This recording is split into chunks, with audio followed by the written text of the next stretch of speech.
Hi అండి, నమస్తే. Welcome back to our channel voice of Lakshmi. Madireddy Sulochana గారు రచించిన కోరిక తీరిన వేళ అనే ఒక చక్కటి కథను వినేద్దామండి. కథ మొదలు పెట్టబోయే ముందు మన ఛానల్ ఎవరైనా ఫస్ట్ టైం చూస్తున్నట్లయితే తప్పకుండా ఛానల్ని సబ్స్క్రైబ్ చేయండి. అలాగే కథ విన్న తర్వాత కథ మీకు నచ్చితే తప్పకుండా లైక్ చేయండి. ఇక కథ మొదలు పెడదామా? అలసటగా ఇంటికి వచ్చిన సారథి హాల్లోనే ఆగిపోయాడు. లోపల నుండి రాధ గొంతు కంగుమని వినిపిస్తోంది. ఒక్కసారి చెప్తే అర్థం కాదు, నా బిడ్డకు ఆ అమ్మవారి అవతారం లాంటి అలంకరణ చేయొద్దని. ఇప్పుడు ఏమైందే? దాని సరదా కొద్దీ అది చేసింది, కాసేపుంచి తీసేయి. జానకమ్మ అనున ఎప్పు గొంతు. మీకిష్టమైతే మీ విషయాల్లో సర్వస్వతంత్రం ఇవ్వండి అత్తయ్య, నా బిడ్డల విషయంలో మాత్రం నాకు కొన్ని ఆదర్శాలున్నాయి అనుకుంటూ హాల్లోకి వచ్చిన రాధ సారథిని చూసి గతుక్కుమంది. వెంటనే తన దారి పక్క గదిలోకి మరల్చింది. సారథి గాఢంగా నిట్టూర్చి లోపలికి వెళ్ళాడు. మలిన వదనంతో పడకగది గుమ్మంలో జయలక్ష్మి నిల్చుంది. ఎదురుగా 5 ఏళ్ల సీమ పసుపు రంగు కంచి పరికిణి నల్ల జాకెట్టు వేసుకుని మెరిసిపోతోంది. పొట్టి జడ చివర్న జడకొప్పెలు వేళ్లాడుతున్నాయి. నుదుట దోసగింజంత బొట్టు బుట్ట బొమ్మలా ఉంది. రాధ కోపానికి కారణం అర్థమైంది. జయలక్ష్మి వంక జాలిగా చూస్తూ ఆమెను తప్పుకుని గదిలోకి వెళ్ళాడు సారథి. అతను దుస్తులు మారుస్తూ ఉండగానే సీమా అంటూ రాధ పిలవటం వినిపించింది.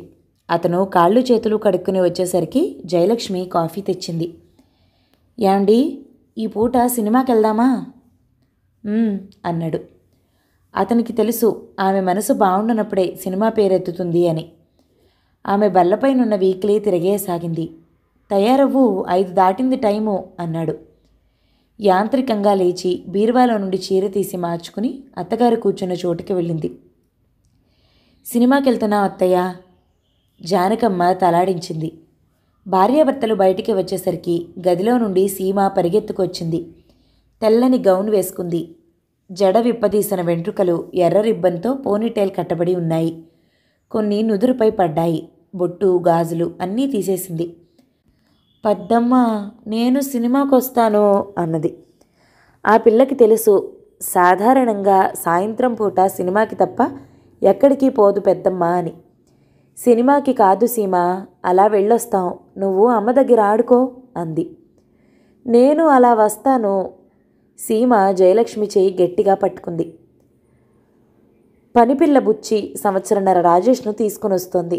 దాని చేయి వదిలి పరుగున వచ్చి జయలక్ష్మిని వాటేసుకుని ఎత్తుకోమన్నట్టు చేతులు చాచారు. క్షణం తడపటాయించి వాడిని ఎత్తుకుంది. ఆమె చేష్టలు అంతగా నచ్చలేదు సారథికి. సమయం దాటిపోతుంది రాజయ్య విసుగ్గా చూశాడు. ఆమెకు ఏం చెయ్యాలో తోచలేదు. 2 బిడ్డల్ని నిర్దాక్షిణ్యంగా ఏడిపించలేదు. ఆ సమయానికే ఆఫీస్ నుండి వేణు వచ్చాడు.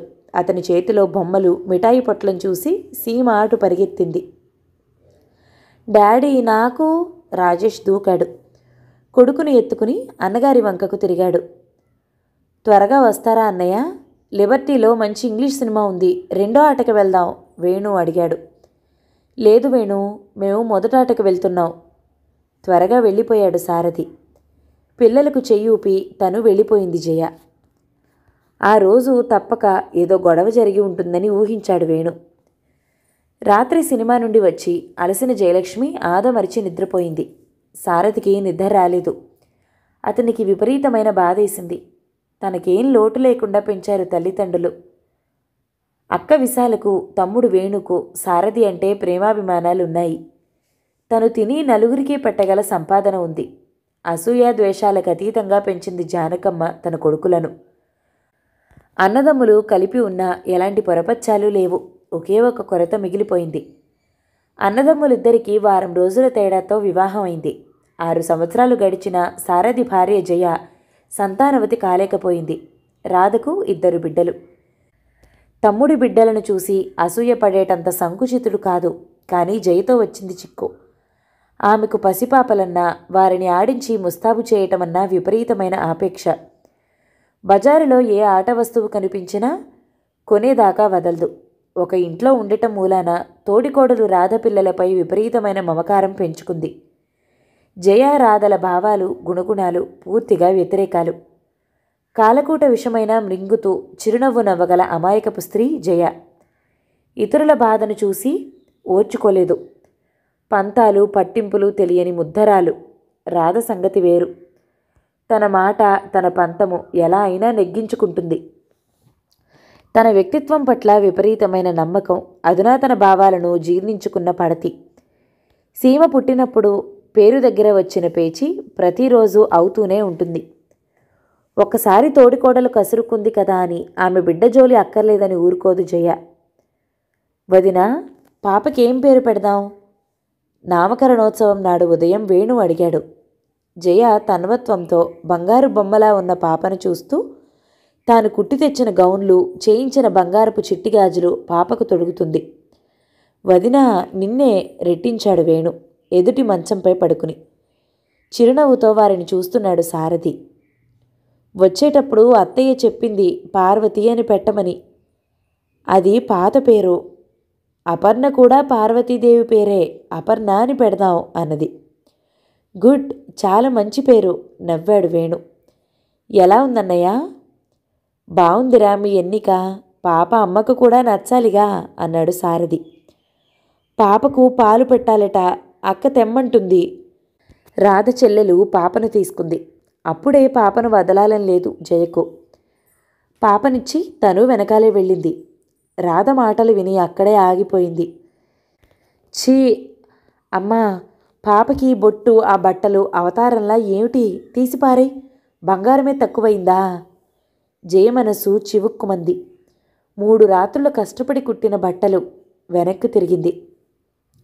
నామకరణోత్సవం అప్పుడు బ్రాహ్మడు పేరడిగితే చెప్పమన్నట్టు చిరునవ్వుతో వదిన వంక చూశాడు వేణు. ఈ లోపలే రాధ సీమ అని చెప్పింది. జయ మాట్లాడక నిల్చుంది. ఆ తర్వాత ఇలాంటి సంఘటనలు ఎన్నో జరిగాయి. 4 నెలల పాప ఏడుస్తుంది. రాధ నిశ్చింతగా రేడియో వింటుంది. జయ పరుగున వచ్చి సీమను ఎత్తుకుంది. ఏమిటి రాధా, అది ఏడుస్తుంటే నీకు వినిపించటం లేదా? మొదట పాపను కింద పడుకోబెట్టక్కయ్యా. రాధ ఆజ్ఞకు బిత్తరపోయింది జయ. ఎత్తిన పిల్లలు ఒత్తి అవుతారంటారు. అదీ కాక మీకు జలుబు చేసింది.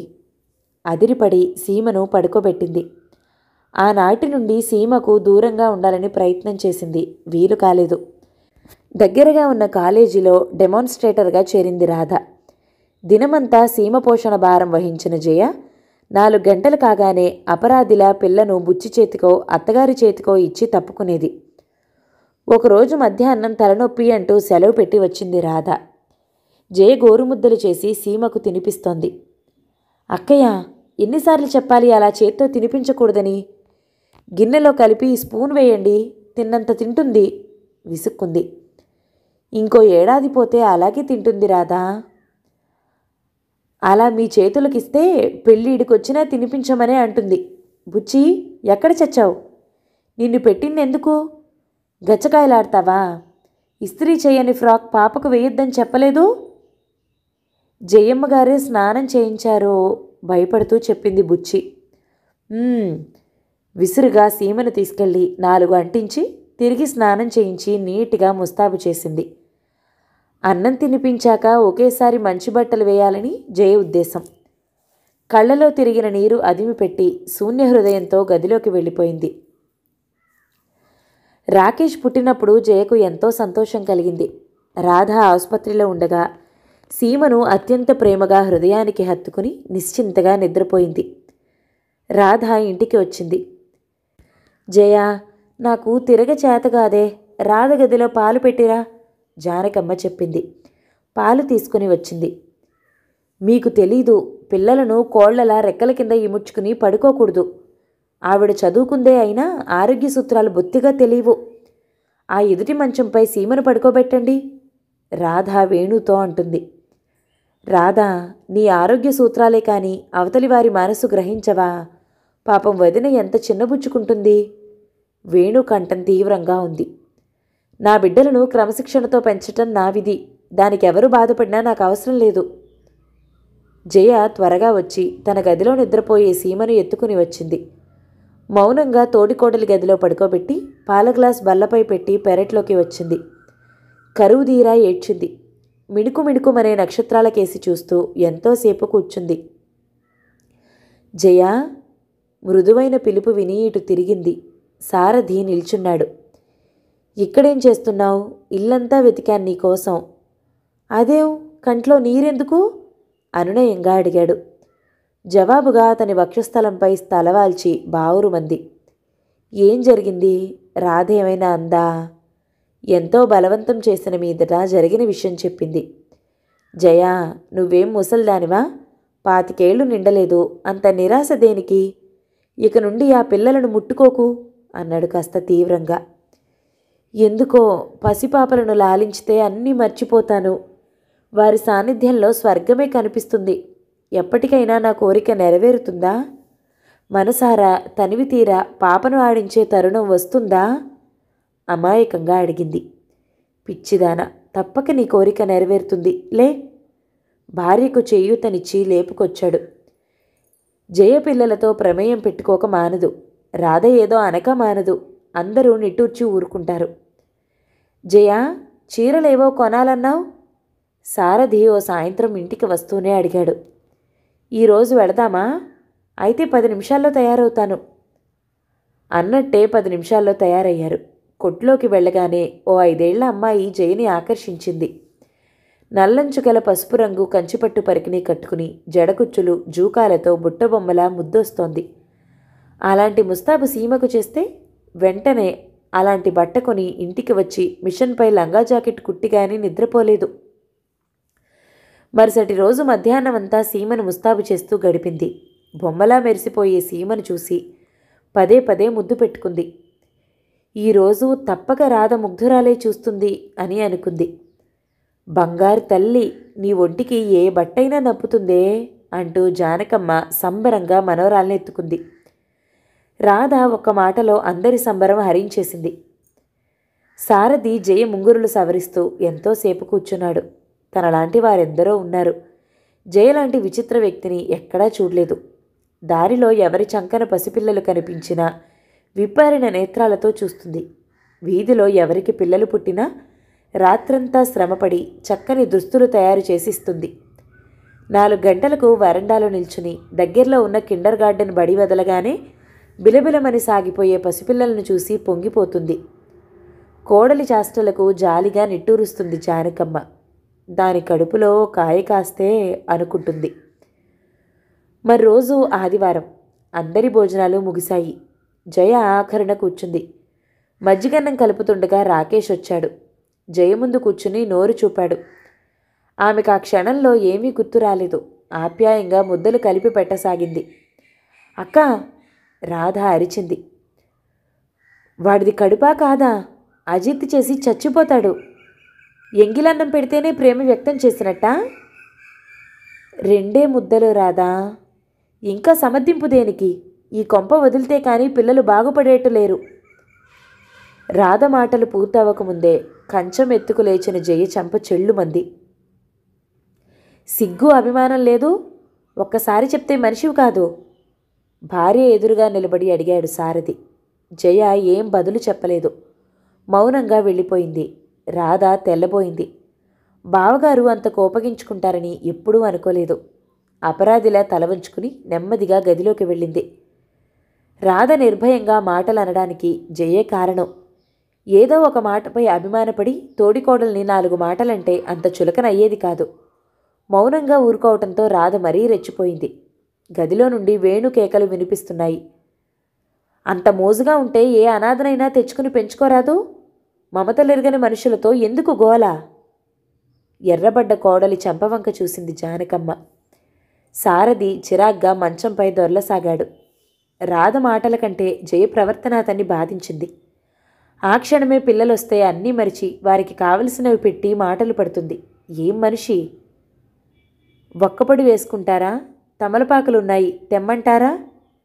సారథి తలెత్తి చూసింది. ఇందాక తను కొట్టినందుకు కోపం కానీ అలక కానీ ఏమీ కనిపించలేదు ఆమె ముఖంలో. జయా అనునయంగా పిలిచాడు. నాపై కోపం లేదా? కోపం దేనికి? అభిమానరహితంగా ప్రవర్తించాను. అది నాలోని బలహీనత. మీరు ఎత్తి చూపారు. ఆకులు తెస్తాను ఉండండి. లేచి వెళ్ళిపోయింది. అమ్మా, నాకు ఆదిలాబాద్కు ట్రాన్స్ఫర్ అయింది, సారథి తల్లితో చెప్పాడు. 2 నిమిషాలు కొడుకు వంక తేరిపారా చూసింది జానకమ్మ. నీ ప్రమేయం లేకుండానే అయ్యిందిట్రా. నా దగ్గర అబద్ధం ఆడకు. ప్రయత్నించావు కదూ? సారథి తల వంగిపోయింది తల్లి ప్రశ్నకు. క్షమించమ్మా, ఆ అమాయకురాల్ని ఈసడింపులు దూషింపుల నుండి రక్షించటానికి వేరే మార్గం కనిపించలేదు. ఇద్దరూ నా కళ్ళ ముందే ఉంటారని గర్వపడేదాన్ని. ఆయన పోయిన దగ్గర నుండి మిమ్మల్ని చూసుకుని బతికాను. కళ్ళొత్తుకుంది. దూరమా భారమా, మధ్య మధ్య వస్తూ ఉంటాము అన్నాడు. అన్నగారి విషయం వేణుని అమితంగా బాధించింది. ప్రయాణమై వెళ్లే ముందు ఎంతో ప్రయత్నం చేసి వెళ్తున్నామని అందరికీ చెప్పింది. పిల్లలని బయటికి తీసుకుపోమ్మని బుచ్చికి చెప్పింది. ఎటు నుండి చూసిందో సీమ పరిగెత్తుకు వచ్చి జయను వాటేసుకుంది. ఎక్కడికి వెళ్తున్నా పెద్దమ్మా, నేను వస్తాను. కన్నీటితో పాపనెత్తుకుని ముద్దు పెట్టుకుంది. సీమ, నేను పని మీద వెళ్తున్నానమ్మా, నీవు బడికి వెళ్ళాలి. త్వరగా వస్తాను. రాధా, సీమను తీసుకో. పెరుగులేందే పిల్లలు తినరు, జాగ్రత్త. వేణు తడిసిన కళ్ళు పక్కకి తిప్పుకున్నాడు. తను ఎన్ని మాటలన్నా అమాయకంగా పిల్లల క్షేమం కోరే జయ అంటే విపరీతమైన జాలి వేసింది రాధకు. నా వల్ల పొరపాట్లు జరిగితే క్షమించక్కయ్యా అంది జయ చేతులు పట్టుకుని. అంతవరకు బిగబట్టిన అశ్రువులు కట్టలు తెంచుకు ప్రవహించాయి. ఆమె మాట్లాడక టాక్సీలో కూర్చుంది. సీమ ఏడుపు టాక్సీ రొదలో కలిసిపోయింది.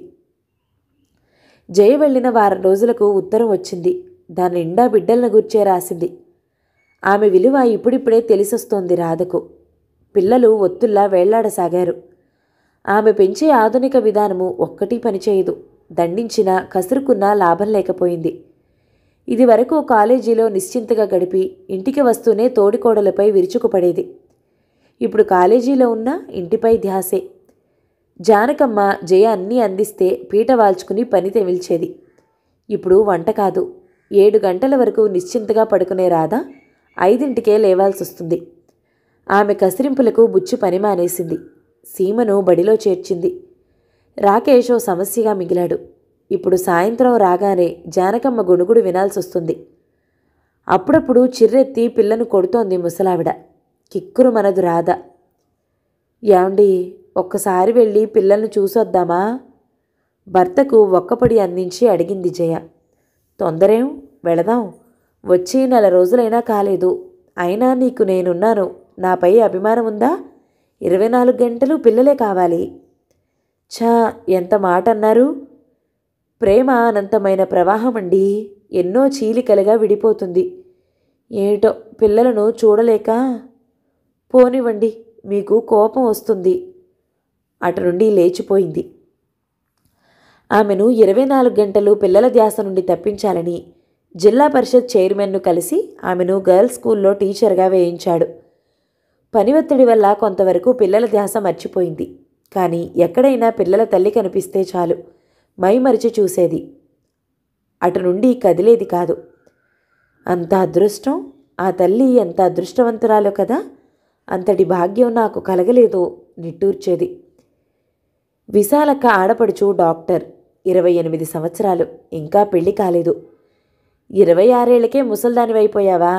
నచ్చచెప్ప చూసేవాడు. కాలం ఎవరికోసమూ ఆగదు, పరిగెడుతూనే ఉంటుంది. అలా పరిగెత్తే కాలం ఎన్నో మార్పులు తెస్తుంది మానవ జీవితంలో. ఆ కాలమే నిరాశ చెందిన జయహృదయంలో ఆశలు చిగురింపచేసింది.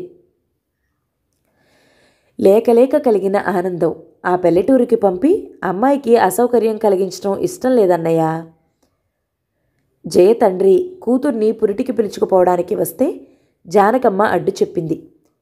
మిగిలిన పిల్లలంతా అక్కడే పురుడు పోసుకున్నారు. జయ తల్లి బాధపడుతుంది. పర్వాలేదు, వదినని ఇక్కడికి పంపించు. వియ్యపురాలి మాట కాదనలేక వెళ్ళిపోయాడతను. జయలక్ష్మి బజారంతా తిరిగి బుట్టల నిండుగా రకరకాల బొమ్మలు కొంది. ఆమె కంటే ఆమె కోరిక తీరుతుందని సారథి అమితంగా సంతోషించాడు. వేణుకి ఎప్పుడూ హృదయం పుండుగా ఉండేది. ఇప్పుడు తేలికగా హృదయపూర్వకంగా మాట్లాడుతున్నాడు. కాలం తెరిపిన అనుభవాలు రాధను మార్చేశాయి. మళ్ళీ తన ఇల్లు, కొడుకులు, కోడళ్లతో కలకల్లాడుతుంటే జానకమ్మ ఆనంద బాష్పాలు రాల్చింది. ఏమండి, స్టాండ్ ఉయ్యాల నాకేం నచ్చలేదు, వేరే ఉయ్యాల కొని హాల్లో కడదామా? అలాగే జయ, పేపర్ చూస్తూనే చిరునవ్వుతో అనేవాడు సారథి. అతను 2 నెలలు సెలవు పెట్టి ట్రాన్స్ఫర్ కోసం ప్రయత్నం చేస్తూ ఇంట్లోనే ఉన్నాడు. ఇదిగో ఈ ఉత్తరం వింటారా? రంగురంగుల బొమ్మలు కుట్టిన చక్రం తెమ్మని అమ్మకు రాశాను. మా ఊళ్ళో భలేగా తయారు చేస్తారండి. చూడండి, దుప్పటిపై ఎంబ్రాయిడరీ ఎలా ఉంది? ఈ మెరుగుపూసలు ఎలా ఉన్నాయి? పసిపిల్లలకు కాళ్లకు చేతులకు కడితే ఆడుకుంటుంటే మెరుస్తాయండి. రోజుకో వస్తువు పసిపిల్లల భర్తకు చూపేది. ఇవెప్పుడు కొన్నావు? రాకేష్ పుట్టినప్పుడు కొన్నాను. రాధకిష్టం ఉండదని దాచాను అన్నది. నీ కోరికలు తమాషాగా ఉన్నాయి నవ్వేవాడు. చాటుగా సీమను పిలిచి వడిలో కూర్చోపెట్టుకునేది. సీమా, నీకు చెల్లై కావాలా తమ్ముడా? తమ్ముడున్నాడుగా, చెల్లై కావాలి సీమ అనేది. ఆ పిల్లను గట్టిగా ముద్దాడుకుని, నీవెంత బంగారపు హృదయమే, భేదమే తెలీదు అలా అలల మీద తేలిపోతూ గడిపింది. ఆ రోజు నలతగా ఉందని ప్రైవేట్ నర్సింగ్ హోంలో చేర్పించారు జయలక్ష్మిని. విపరీతమైన ప్రసవ వేదన అనుభవిస్తున్న ఆమె ముఖాన వింత కాంతి, పెదవులపై చిరునగవు జీరాడుతూనే ఉంది. లేబర్ రూంలోకి తీసుకుపోతుంటే సారథి ధైర్యంగా ఉండమని చేయి నొక్కి చెప్పాడు. రాధ అరకప్పు బార్లీ తాగించింది. అరగంట గడిచాక నర్సు బయటికి వచ్చి ఫోన్ కోసం పరిగెత్తుతుంది. సారథి ఆత్రంగా ఆమె వంక చూశాడు. మెయిల్ చైల్డ్, తల్లికి ప్రమాదంగా ఉంది, డాక్టర్ గణేశన్కు ఫోన్ చేయాలి. సారథి గుండెలో రాయి పడింది. దూరంగా కూర్చుని కాలక్షేపానికి ఏదో చదువుతున్న రాధ దగ్గరకు వెళ్ళి వార్త చెప్పాడు. కాస్త వయసు ముదిరినాక కాన్పైతే కష్టమే బావుగారు, కంగారేం లేదు అంది. ఈ లోపల జానకమ్మ, వేణు అందరూ వచ్చారు. గణేశన్ బయటికి వెళ్ళాడని జవాబు వచ్చింది. వేణు తనకు తెలిసిన మరో సజ్జన్ దగ్గరకు పరిగెత్తాడు. నర్స్ సారథి దగ్గరకు వచ్చింది. ఆవిడ మిమ్మల్ని చూడాలంటున్నారు. ఆత్రంగా సారథి లోపలికి వెళ్ళాడు. పసివాడితో పెరిగిన మాయను బయటికి తీయాలని డాక్టర్ ప్రయత్నం చేస్తోంది. అలసటగా అటూ ఇటూ చూస్తోంది జయ. భర్తను చూసింది. ఆమె కళ్ళు ఆనందంతో మూతలు పడుతున్నాయి. బలవంతంగా విప్పింది. మనకు బాబండి అంది. విన్నాను జయ, ఎందుకు పిలిచావు? బాబును చూడాలని లేదు అంటూనే మైకంలో పడిపోయింది. డాక్టర్ ఆదుర్దాగా పిలిచాడు. ఇప్పుడే మార్ఫియా ఇచ్చాం, ఆపరేషన్ చెయ్యాలి, మీరు వెళ్ళండి. చేసేది లేక బయటికి వచ్చాడు. అందరూ ప్రాణాలు బిగబట్టుకుని నిల్చున్నారు. అరగంట గడిచినా ఏ వార్త రాలేదు. మరో అరగంటలో వేణు డాక్టర్ని తీసుకుని వచ్చాడు. డాక్టర్ గ్లౌజ్ తొడుక్కుంటూ లోపలికి వెళ్ళాడు. వేణు ఆదుర్దాగా లోపలికి చూశాడు. జయలక్ష్మి శరీరాన్ని ధవళ వస్త్రంతో ఆచ్ఛాదితం చేసి మలిన వదనంతో గోడకు జారగిలబడింది డాక్టర్. వదినా! వేణు అరుపుకు ఆసుపత్రి దద్దరిల్లింది. అందరూ ఉలిక్కిపడ్డారు. ఇల్లంతా చీకటి రాజ్యం చేస్తోంది. జయలక్ష్మి కోరి నట్టింట కట్టించుకున్న ఉయ్యాలలో పసివాడు ప్రపంచంతో పనిలేదన్నట్టు నిద్రపోతున్నాడు. వెనకవైపు వరండాలో నేలపై పడుకుంది జానకమ్మ. పిల్లలిద్దరూ బిక్కుబిక్కుమంటూ చూస్తున్నారు. గదిలో మంచంపై పడుకుని పైకప్పుకేసి చూస్తున్నాడు సారథి. తమ గదిలో ఎదురుగా పడక కుర్చీలపై మౌనంగా కూర్చున్నారు రాధా, వేణు. వంటింట్లో మౌనంగా వంట ప్రయత్నం చేస్తోంది విశాల. దూరపు బంధువులావిడ ఎవరో ఇంట్లో దీపాలు వెలిగించింది. ఒక్కసారి దీపపు కాంతి కళ్ళపై పడగానే క్యార్మని ఏడవసాగాడు పసివాడు. తనింట లక్ష్మిని పొట్టన పెట్టుకున్నాడని జానకమ్మకు పసివాడంటే నీరసన. ఏడుపు విన్నా లేవలేదు. రాధ లేవపోయింది. నా బిడ్డను తాకకు ఎవరో అజ్ఞాతంగా పలికినట్టయి అలాగే కూలబడిపోయింది. 7 ఏళ్ల సీమ పరుగున వచ్చింది. ఏడవకురా, రేపు పెద్దమ్మ వస్తుందిగా, నేను పిలుస్తాను అంటోంది ఉయ్యాల కదిలిస్తూ. వాడికవేం తెలియవు. ఏడుపు హెచ్చింది. జయపోసిన ప్రేమరసం ఇంకా సీమలో మిగిలింది కాబోలు అనుకుని లేచాడు సారథి. వచ్చి కొడుకుని ఎత్తుకుని ఊరడించబోయాడు. సాధ్యం కాలేదు. అమ్మా! తల్లి వైపు వెళ్ళాడు. పెంటదిబ్బలో పారేయండి, నా లక్ష్మిని పొట్టన పెట్టుకున్నాడు బావురు మంది జానకి. సారథికి విపరీతమైన కోపం వచ్చింది. జయ వింటే వినదుగా. త్వరగా ఏడ్చే పిల్లాన్ని తీసుకుని రాధ గదివైపు వెళ్ళాడు. అకస్మాత్తుగా బావగారి రాక చూసి ఆశ్చర్యపోయింది రాధ. తడబడుతూ లేచి నిల్చుంది. రాధ, జయకి ఏం తెలీదని, పిల్లల పెంపకం రాదని అంటూ అవమానపరిచేదానివిగా. అందుకే జాగ్రత్తగా పెంచమని వీడిని వదిలిపోయింది, తీసుకో అన్నాడు. వేణు ముఖం పక్కకు తిప్పుకుని కళ్ళొత్తుకున్నాడు. బావగారు. రాధ అతని పాదాల దగ్గర కుప్పలా కూలిపోయింది. వంగి ఆమె వడిలో పిల్లాడిని వదిలి స్రవించే అశ్రువులను ఒత్తుకుంటూ వెనక్కి తిరిగాడు సారథి. రాధ మనసులో ఎన్నో తరంగాలు లేస్తున్నాయి.